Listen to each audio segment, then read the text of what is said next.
First and foremost, thank you again for Yes. joining me tonight for this conversation. As I mentioned earlier, I've been following you online for a minute, and it was something that you posted in your stories not too long ago. I think it was like at the top of the year, you just sharing all the placements you got over the Mhm. past year. And I was like, Mhm. oh. And then on top of that, these are shows that I watch. Yeah. I love Sisters. I watch me some Love and Hip Mhm. Hop. Yeah. Anything Tyler Perry, even though Mhm. he's interesting. Some of his stuff is questionable, Yeah, I but understand. I love the Val and Kadeem. So anything Mhm. the Val is in, so I'm a big fan of Sisters and Zatima and all them shows. And you was just posting the flyers left and right. I'm like, hold on, wait a minute, what is going on? Oh, So yeah. I had to just reach out and just Yeah. have you on and just for us to officially meet and Yeah. have a conversation. So again, thank Mhm. you for joining me tonight.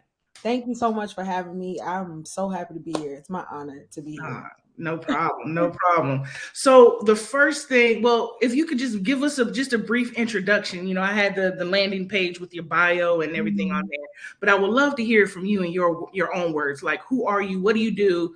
And, Yeah. and could you tell us how you got into music production? Absolutely. So, my name is Deli Rowe. I'm originally from Richmond, Virginia.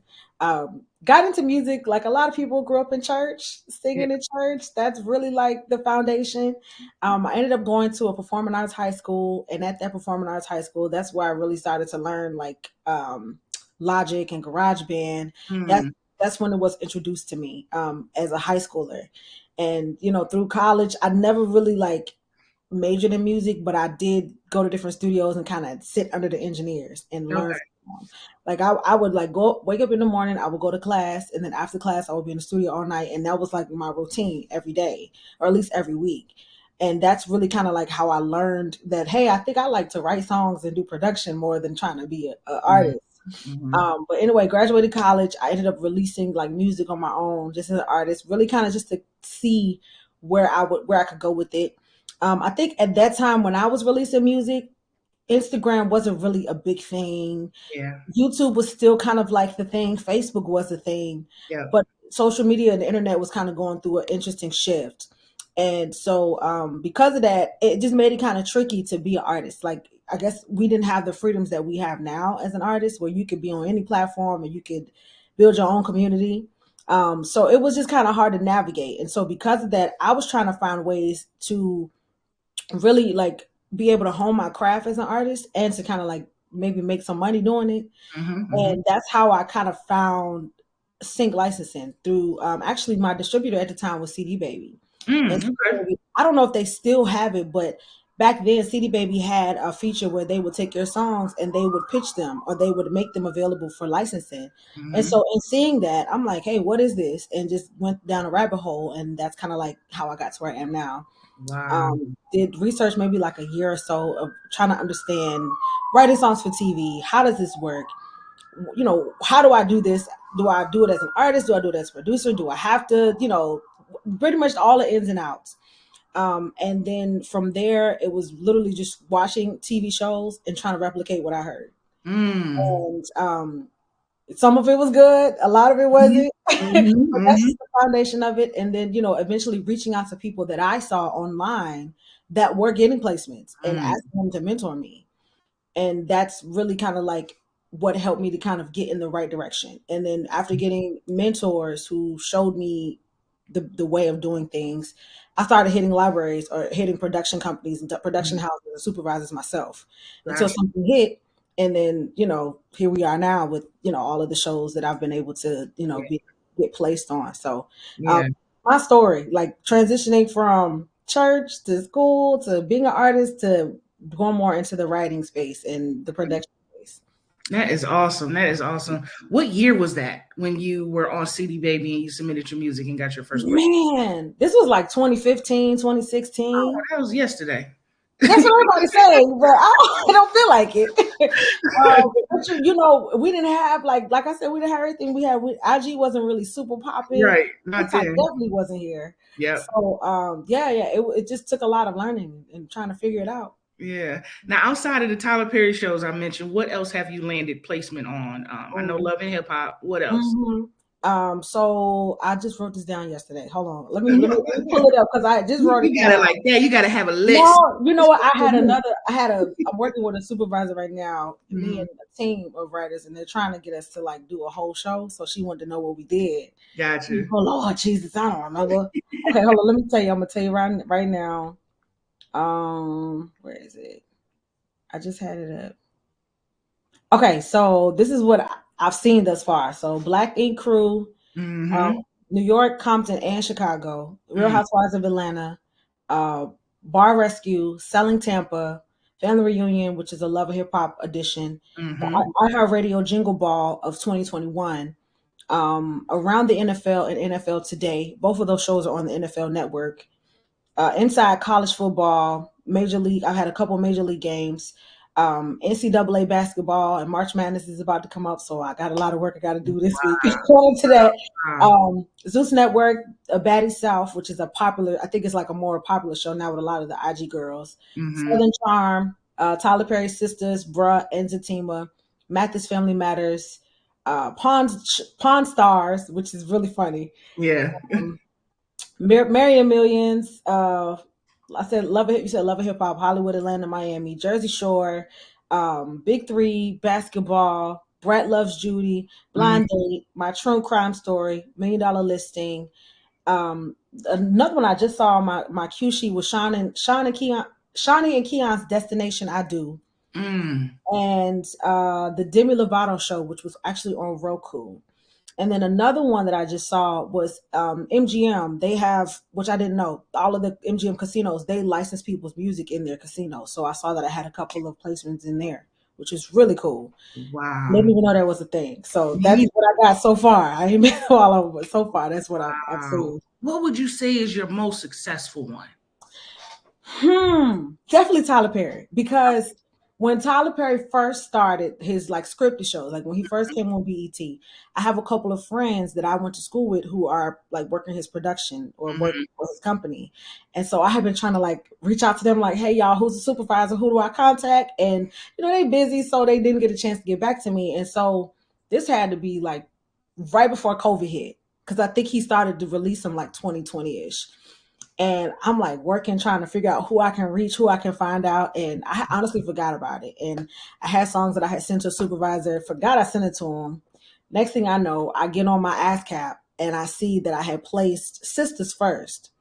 And Wow. then maybe 2 months later, I saw the other two shows. I'm like, oh my God, like that's a full circle moment for me. Yeah. Because I have been trying to get on his shows for a minute because sometimes with some shows it's like, oh, that's cool, I'm great, I'm glad I got on that. But when Mm-hmm. you have like a major network shows, especially somebody like Tyler Perry and all of his Exactly. stuff, it really does help you to really kind of like catapult your brand in a different way Yep. because people respect you differently. And I know we'll get into this, but one thing I will say is that since I've kind of taken my own route with Sync and Mm-hmm. learning how to put my music on TV, I've definitely, in my opinion, I've garnered the respect of a lot of industry producers and industry writers, and Mm-hmm. they come to me asking me questions. Like I have a friend of mine who actually is out here, and he's got placements with like Moneybag Yo and all of Yeah. these pop artists, and he's asking me questions about placements because he's like, "Man, I see what you're doing. I respect you," Yeah. and that just showed me that when you kind of create your own path and you That's build your own lane yep. and you're good at it and you stick with it, Yep. people can't do nothing but respect it. Exactly. Yeah. Exactly. That is so true. Yeah. How did you find these opportunities? I know you mentioned CD Baby pitching to, Mhm, sing licensing houses and whatnot. mhm. Some of these bigger placements, was it networking or did you have somebody pitching for you or was it luck or what? It was a little bit of both. So Okay. I have a couple different. So if you want to get into single licensing, I always tell people explore all your options, Mhm. especially depending on the type of music you make. It just depends. So in sync licensing, you have what people call either production houses or music libraries or music publishers. Mhm. Every single one, first of all, it's like hundreds of them. Mhm. Every single one works differently. Some of them specialize in rock music, some of them specialize in hip hop, Yep. some of them specialize in trailers. Yep. You really have to find a few that work best for whatever type of music you make. Mhm. So mine is a combination of production libraries. I also have a couple of what I call, well, what they're called sync agents. So Mhm. literally like a booking agent, but for sync. Yep. So They're the ones that, have the relationships with the marketing companies of these big ads and commercials. They're the ones that have the relationship with the supervisors at Paramount and Fox. Yeah. So these people are going directly to the sync agents and saying, hey, I need a song that sounds like this, and this. What you got for me? Yeah. And so I've had placements that way where I've had sync agents who are working for me. And then some of them are literally just pure networking. LinkedIn is a big one that I use. I find a lot of music supervisors, a lot of publishers there. I think a lot of musicians don't utilize LinkedIn enough. And I think we don't realize that, that is literally a professional network. Like it's not like Instagram. It's not like TikTok. Like it's a real place where people who are the real deal, they're there. You can literally send them a message and it's right there. So decision makers. Yes. The ones that's cutting the check. There you go. I can get you to the check. One way or another. Right there. Right. Awesome. Now, do you have a manager? I don't. It's just me. It's all you. It's me. How do you balance that? To tell people. What'd you say? How do you balance that? It's hard. Yeah. Some weeks, depending on what's happening, like this week is going to be a heavy March Madness week because March is next week. And, anybody who watches the games, they plan every day, all day. So they're going to need a lot of music. So if I know it's something big coming up, I got to focus in and knock out the music. Some other weeks it's more admin. Sometimes it's a balance. It just depends on, what's needed at the time. But, it's not always creating as much music as I would like, but I try my best to get as much as I can get done. Yeah. Just finding that balance is big. And maybe sometimes it's, creating music the first half of the week, second half of the week, I'm doing the editing, I'm uploading it, whatever it may be. Because another thing I will say is I found, this is a nugget too, is whatever you do, let's say, you're either in sync or you're trying to get to A&Rs or you're trying to get to artists. I found that a lot of times, if you kind of release your music to them at the end of the week, when they get to the beginning of the week, your music will be the first thing they see. Even if you're sending them an email. Yep. You send them emails Saturday night, Sunday night. When they get in Monday morning, it's going to be at the top of their inbox. Same with sync licensing. So a lot of times I try to work it that way, where I work in the front half of the week, second half of the week, I'm just editing and sending it off. So it's right there when they're ready on Monday morning. Yep. That makes sense. Makes a lot of sense. Now, could you walk us through like your process of creating some music for sync licensing from like the initial concept to the final product ready to be sent off? So it depends. So if I have nothing to work from, like let's say I don't get what they call a brief and I just want to just start making music. A lot of times I will listen to whatever's popular right now. So whatever's top 40 pop or whatever, and I use that as inspiration. A lot of times, a lot of the shows want to keep up with whatever is hot right now, especially since everything's in like 4K and all of that.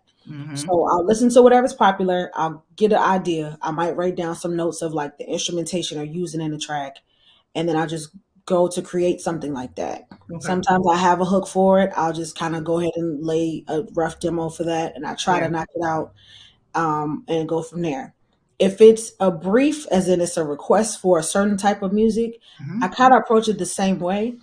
If they give me the show, then I'll go try to find the show and at least watch an episode or two to hear what they already picked, like in the last episode. That way I can kind of make sure I'm in alignment with it, so I know they'll pick it. Yeah. I'll listen to it. Same thing. Take notes on what's in there. Take notes on the BPM. Take notes on the type of like themes of the songs or theme of the show, and write from that. Okay. And so it can just vary. It just depends on what's needed at the time. Yeah, that makes sense. Emma Lynn White just asked, I think you pretty much answered it with that. Do you have anyone giving you briefs, or you just know what's coming up, so you write specifically for that? And you pretty much answer that in a sense. Yeah, it just depends. Sometimes it's from the the supervisor directly or the network directly. Sometimes it's not. Yeah. A good rule of thumb is listening to whatever is hot and knowing the time of year. So right now we know we're going into March. March Madness takes over the whole month. Yeah. After that, you have Easter, Memorial Day weekend, Mother's Day. Mother's Day, they're going to want Mother's Day theme songs. June, They're gonna want Father's Day theme songs or graduating because most people, Mhm. kids graduate in June. Summertime fun. Yep. In August, I tell people August, September, start working on your Christmas music Mhm. because they're gonna need it quick. Yep. Yep. And then going into September, football season start. So get Mhm. ready for your NFL stuff. Then NBA come right after that. So it's just kind of knowing what's coming and Yeah. just Yeah. keeping that in the forefront of your mind. Like this month we have Valentine's Day. Mhm. So at either at the end of January or the top of February, go ahead and have that ready because you know Mhm. it's coming. It's the same day every year. Right. Right. So different things like that. Just keeping the forefront of your mind. That way you're ahead of the game. Now, when do they pitch for that? Like a couple? Do they ask for like a couple of months of lead time, or what? Like, are you pitching for Valentine's Day back in December, or could it be something that they need tomorrow? Something they need tomorrow. Oh, Most it's of the that time, quick. it's quick. Okay. And I didn't realize that until I had a conversation with one of my sync agents, and he told me, he hates giving requests like the day of, but sometimes it's that quick. A lot of times, the music is the very last thing they pick. They'll shoot like right now they're shooting Love and Hip Hop, Mm-hmm. whatever Atlanta, I don't know, whichever one they're shooting. Yeah. They're shooting it this week and Yeah. last week they were shooting it. So I know in my mind, okay, this coming out in September. It's coming out in a few months. So Okay. because I know that, I'm like, all right, let me go ahead and be prepared. But they'll edit up until the day, and then they'll pick music, and then they'll like let you know after it's already aired. Oh wow. They because I think a lot of times networks go off of like current events. Mm-hmm. They can go off of whatever's popular in culture. Yeah. So they Yeah. just wait till the last minute sometimes. It's not Yeah. like movies. Yeah. Yep. Yep. So you really got to have a good Mhm. catalog of some music in the can ready. Yeah. And you just got to be able to turn it around real Around quick. quick. Yep. Yeah. Wow. Okay, that makes sense. Mhm. Now, what do you think sets you apart from other producers out there that's doing the same thing? What about you is unique? You know what? Because I have a background in singing, that helps. Okay. I've noticed that right now, a lot of networks, they want full songs, and I Mm-hmm. feel like it's partially the TikTok influence, Mm-hmm. where Mm-hmm. everything is quick and they want a song that's catchy. Yep. So I think because I'm able to kind of to write, even if it's just a hook, write something and record it myself and Mm-hmm. produce it myself, Mm-hmm. that's what helps me stand out. A lot of producers who are great at sync, they sometimes they have to go grab another artist, a singer, a rapper to be on it if they don't have that. Yep. And I've noticed, especially with a lot of women who are into production and writing, we don't realize that that's what helps us stand out. You Mm-hmm. know, a lot of female vocals are needed for a lot of things. Yep. um, that is definitely that, and of course, being a woman helps too. But Exactly. I would definitely say being like a one-stop shop helps for sure. Cool. Cool. Makes sense. Yeah, Do you collaborate with other artists or producers on these placements, or is it pretty much just all you? I definitely collab with other people. I want to collab more because it Okay. takes a lot of the pressure off of me. Yeah. Um, I just finished. I just finished one album with a collaborator with mine, and I have another one I'm getting ready to finish. And we call albums just like a bunch of songs that we've all collabed on for sync. Okay. But I definitely love collaborating because it just makes it easier. Like, if you handle the track, I can do the vocals and we can knock it out. It Hmm. just makes it, Yeah.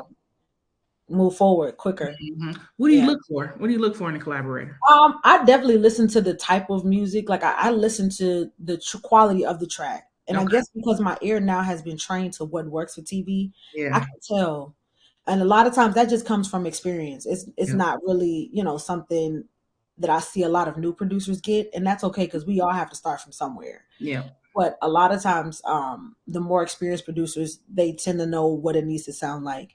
I definitely listen for hard hitting drums. Mhm. That's important. I also listen for space in the track. If you got too much going on, it's hard for me to put a vocal on that. Mhm. So if you got space and your drums are smacking, the formatting we can figure out. What it's Yeah. going to sound like lyrically, we can figure out. Yep. Yep.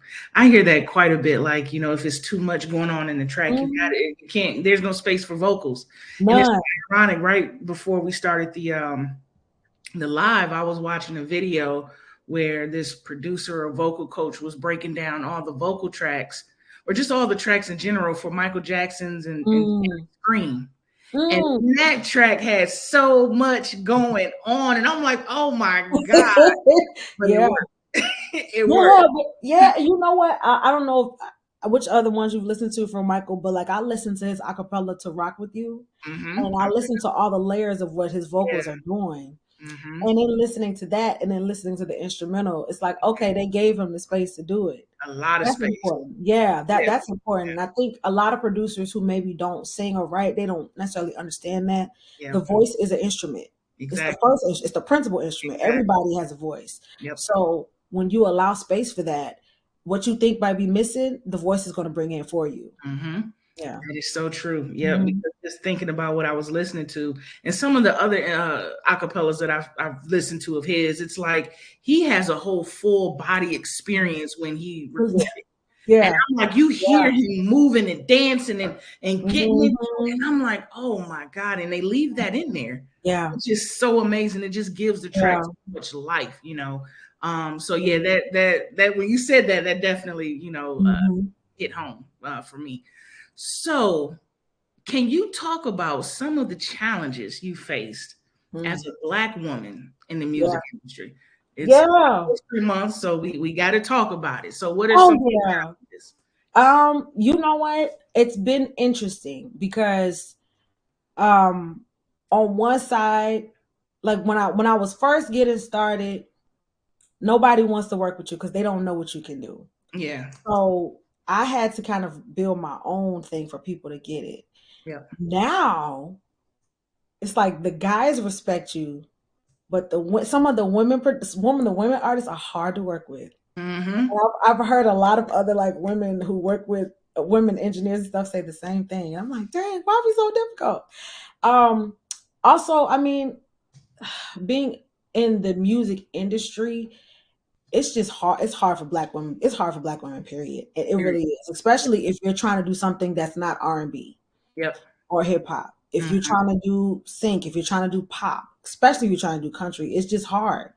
And I think it's changed. It has changed. We have to give credit to that Yep. because I think social media has opened up people's eyes to see, there's no longer a way that people can gatekeep because people Right. can build their own. Yeah. And I Exactly. think when I first started, I wanted everybody to hear me. I wanted to be cool with everybody. I wanted to be at everybody's event. I was flying to LA and Atlanta and here. I wanted people to know who I was. And Mm-hmm. now I'm like, I'm okay. And I think part of it is because I've worked hard to really kind of build my own, but Yeah. also, you know, the industry as we knew it, I feel like it's kind of fading away. Um, and I think that people now have a way of building their own brand, and Yeah. you don't have to have the approval of certain people. Like Right. it's nice, but it's not necessary anymore.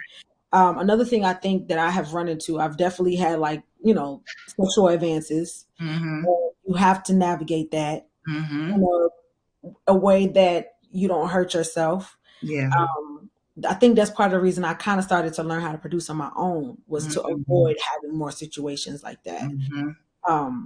Luckily, unlike a lot of women, I haven't had anything too crazy, Mm-hmm. but you can kind of see where it's going to go if you don't deal with it Right.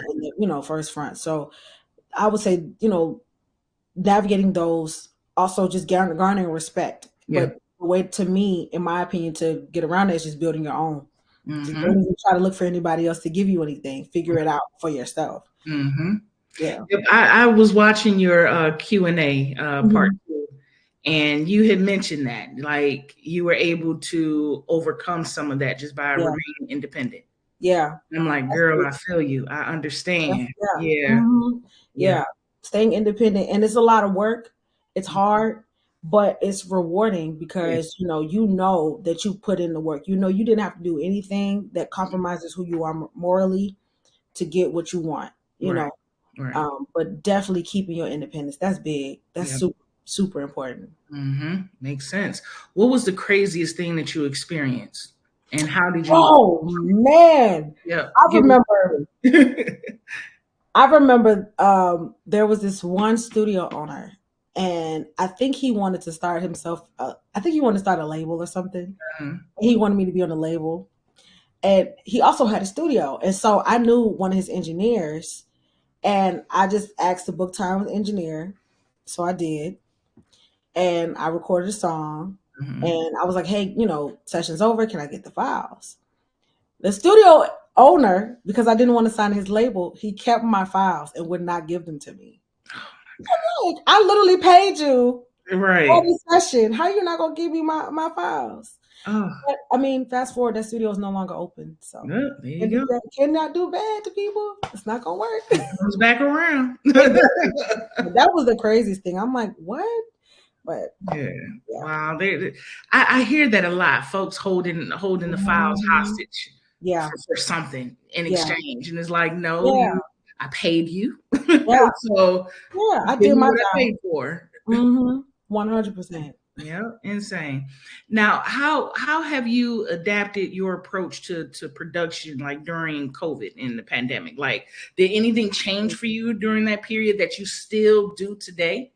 Yeah. I, I'll be honest. When COVID first started, I was depressed because We I think all a lot were. of people were. I was like, Hmm. man, what is happening? Hmm. And I'm Hmm. not gonna lie, it affected me a little bit because I didn't really. When I look back, I used the time wisely, but I feel like I could have done more, especially with everything that was kind of everything being closed down. Yeah. But one thing I will say is I did spend time kind of understanding mixing a little more, and I Mm. also spent time like understanding how to use like samples and how to flip them, Yeah. how to blend them in with what I'm doing, like Hmm. if I'm playing and everything like that. Hmm. So really taking the time to understand it, and I think I also spend a lot of time understanding like branding and social media and like content. Excuse me, because that's big now. Everything is about content now. Hmm. But then I didn't really understand like why you should have a certain type of program, or why you should use it this way, or Hmm. having this type of camera may help you do whatever. Yeah. Um, I would say that's the biggest thing is it helped me to slow down and Hmm. really, really, really take my time and get a little bit more detail oriented. And I think it also helped me to really do more research into like the film industry Hmm. because at the time I was just kind of like sending music to my contacts, which is Yeah. great. But I think when I spend time to really kind of understand how this thing works, it helped me realize, okay, maybe I can approach it a different way and get a different result. Yeah. So, yeah. Cool. Yep. And you definitely killing it with the content. I Thank seen. you. I'm trying to do better, but Yeah. thank you. Yeah. I can see it. Thank you. Definitely killing it there. So let's go ahead and open up the floor for questions. We got a Yeah. couple coming in now. Your Mhm. chat still isn't working? No, it's not. You can read it to me Yeah, though. okay, I'm ready to tell you. All right, so Emma Lynn White asked, "What's your stance on needing to release music to get placements? I'm a That's a sync top liner and not necessarily wanting to focus on being an artist, posting constantly on socials. mhm. You can be just as successful." Oh, absolutely. Okay. Absolutely. A lot of songs that I've gotten placed, I've never released them on Spotify. I've never put them on any type of streaming, anything. So Hmm. you totally can. I think depending on who the editor is or who the supervisor is, sometimes they give like preference to artists who have music out because a lot of supervisors want to be like A&Rs now. They Mm. want to be the ones to say, "Oh, I discovered this person. I put their song on the show." Mm. But no, no, you do not have to do it that way. I think people like to see your process. Hmm. People like to see the journey when it comes to music. So if you're able to record yourself writing, or you're able to record your session as much as you can, Yeah. people like to see that part. But it does not have to be on streaming platforms, or you don't have to release it as an artist. Yep. Yep. Makes sense. Makes sense. Cool. Cool. Next question. Carrie Lynn Van Winkle has a question here. If you had to start today from scratch, Mhm. all the knowledge you have and changes to the Ooh. industry today, what are the first three things you would prioritize? And what are the traps you stay away from? Ooh, that's a good question. Right. The first two things I would prioritize, one, definitely be social media content Hmm. and being consistent with that because it does open up doors. I mean, it really does. Secondly, would definitely be your production skills. Um, being able to navigate quickly through tracks and being able to put tracks together quickly. Mhm. And then thirdly, I would say networking, whether that's face to face, whether that's over the internet, anything. Those Mhm. would be my three. Building your relationships is very important. And then some of the traps to avoid, Mhm. definitely bad contracts, Yep. definitely because even some sync contracts can be crazy. Mhm. So understanding the lingo of certain contracts, if you need to get a lawyer, please do. Mhm. You don't want to put yourself in any type of crazy situation. And I would also say, just keeping yourself protected, keeping yourself independent, and learning the business. That's big too. That way, you don't give away, your livelihood, or you don't give away your creative work and not even know. And thirdly, I'm gonna throw this one in there: understanding publishing, understanding Mhm. how it works, so that you can know that you're getting covered and you're getting paid for the hard work you put in. Yep. Yep. Yeah. Great. Awesome. Awesome. Mhm. Larissa has a question. She says, I write a variety of styles. Is it better to focus on a certain lane or style to get the foot in the door or to get established? I will focus on one. And the reason I say that is because when I first came in, I was doing like EDM, I was doing pop, I was trying to do hip hop, I was It's trying to do all rap. over. It was just too much. Yeah. Yeah.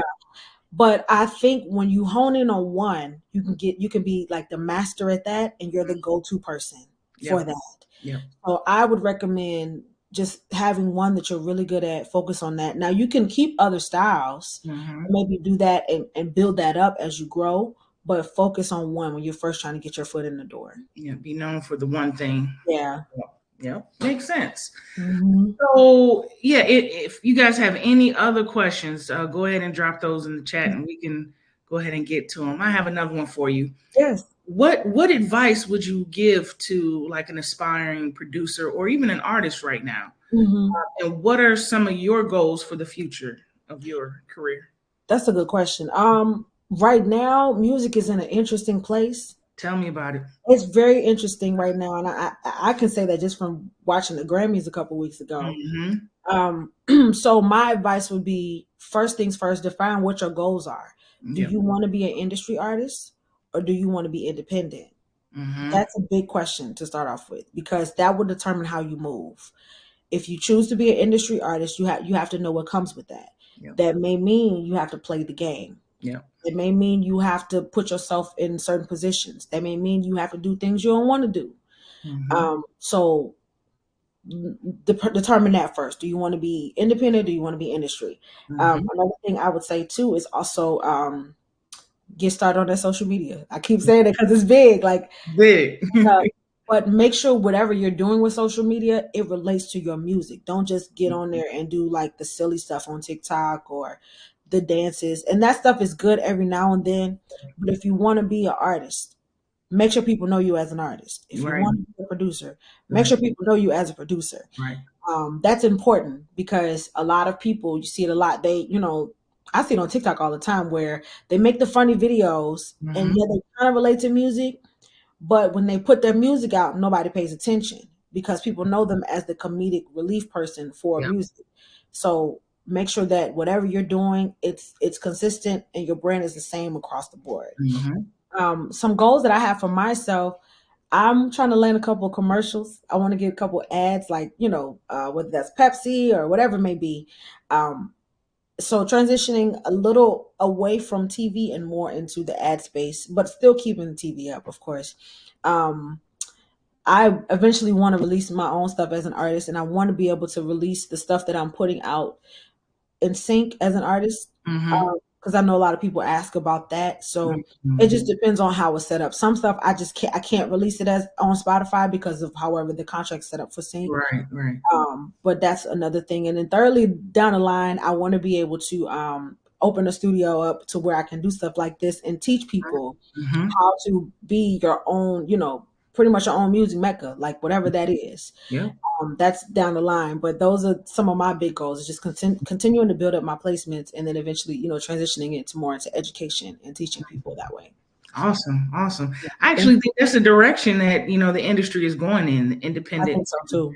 community and teaching and Yeah. everything. You mentioned it at the very beginning of you answering that question. You know how music is in a weird space right now. Yeah. What is that weird space? What are you seeing from your perspective? You know what? It's interesting because, first of all, I feel like I know we have great music out there, but it hasn't been in the forefront for so long that it feels like that everybody's music is kind of mid right now. So it's weird because it's like nothing is for years. Nothing is sticking. Mm-hmm. I think also the industry, the way it was, is dying. Yep. The Grammys, and I think, has kind of shown that. The Oscars has shown that. You know, people are no longer plugging into that type of lane. People don't care about how many Grammys you got. People don't care about that. I think it's becoming, like you said, more community based. People want to feel a part of your journey. Yep. That's why I keep hitting on the social media piece and like being sure that you document your journey, because people want to see that. People want to feel like they can relate to you. Right. Everybody can't relate to, you know, the whoever won the Grammys. They can't, because they're, you know, so far ahead of where we are, or appears to be. So I think that the music industry is struggling with an identity crisis, and I think a lot of that has to do with TikTok and Instagram and YouTube. They've changed the game. You don't need them anymore, and so they don't know what to do. Yep. That's what I'm seeing. And so I think, going back to what you said, it's really coming back to your community. Yeah. It's really coming back to feeding the people that actually care about you, mm-hmm. and being consistent with that. That's how you're going to win nowadays. Yeah. And then some of these artists and producers too are taking their following and community off of those platforms. Yeah, they are. On platforms like what we use here, or Patreon and Discord and all of those other platforms. Yeah. That's a big one too. Discord. I'm in so many different Discord groups. I can't even keep up, but that's a big thing. Because people want to be able to get to you right away. Exactly. Patreon is another one. And then you're seeing a lot of these platforms, they're offering subscriptions now too. Right. Yep. That's a part of it too, is they want to be able to, you know, make money off of it, but you have your own core group of people that support you. Exactly. Yeah.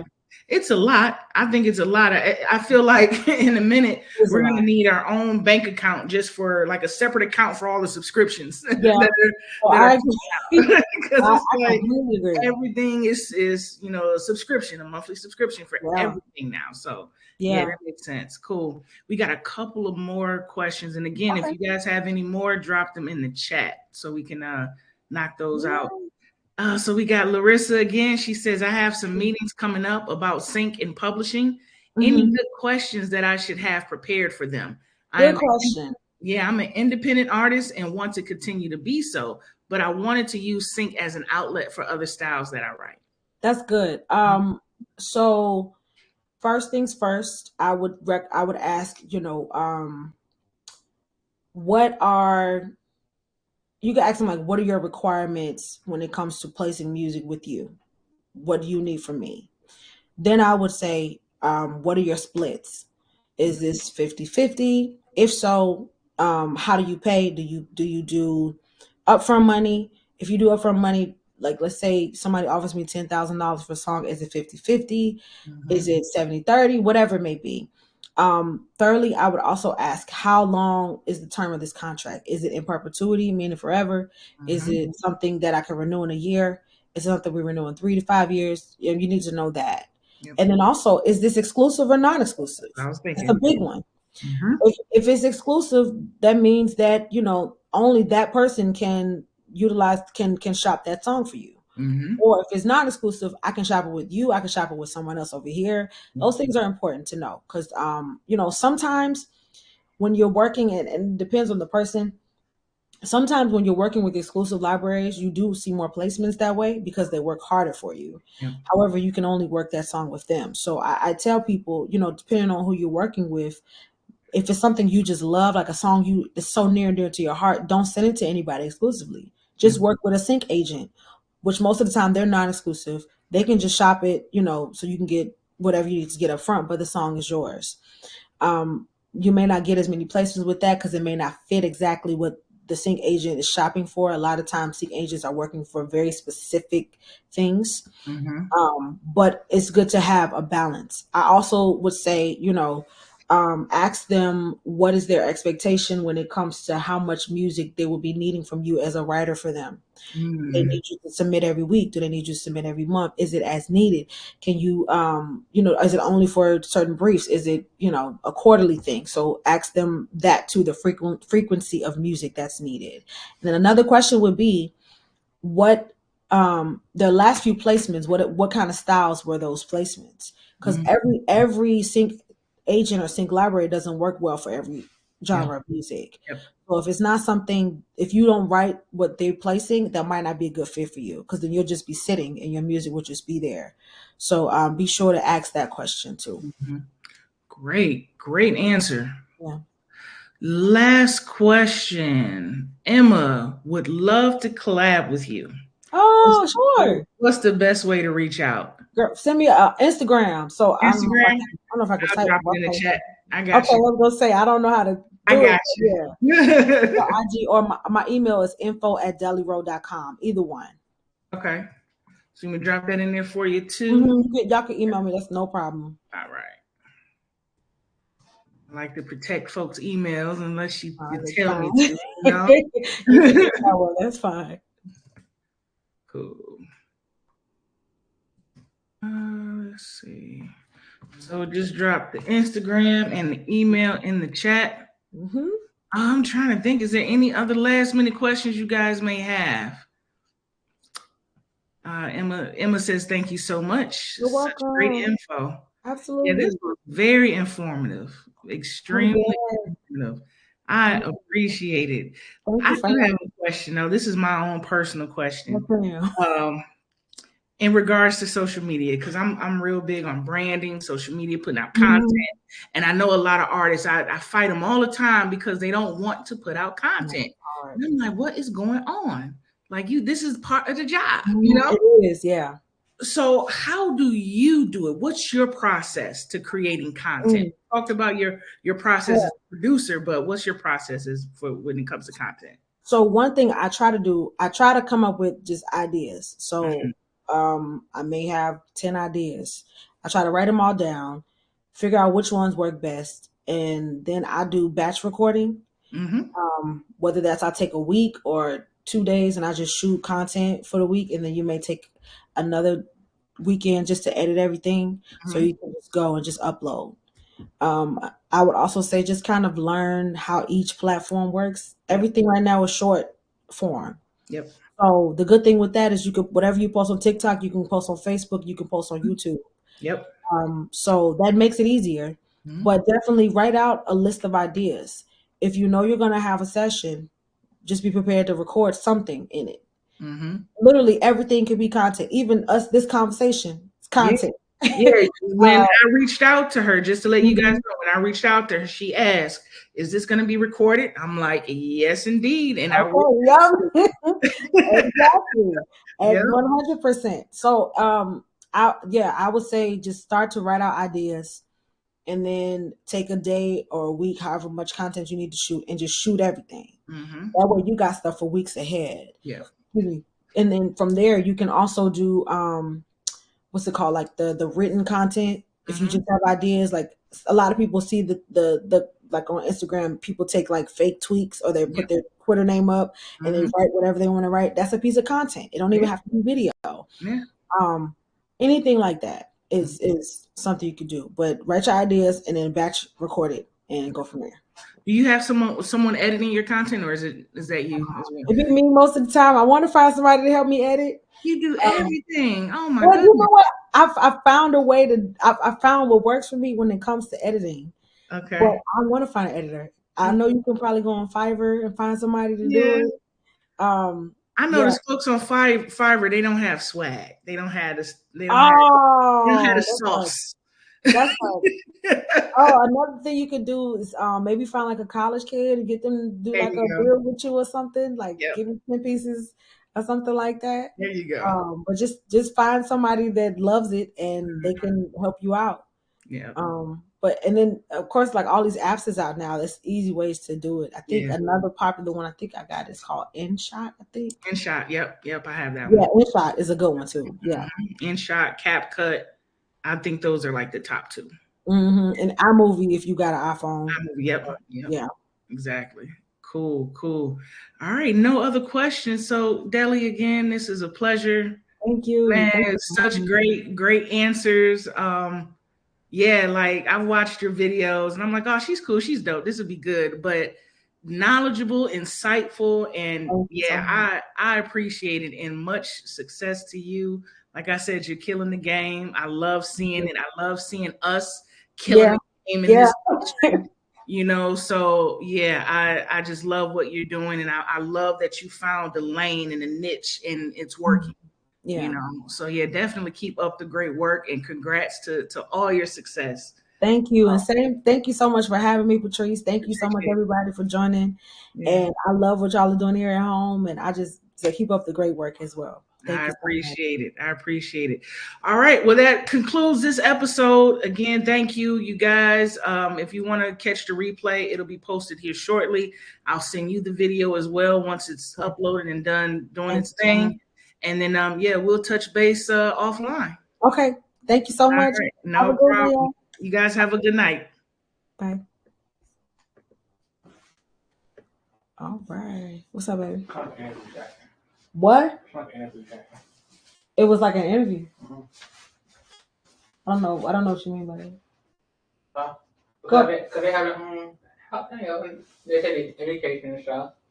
I think they look for people like you to Yeah. educate.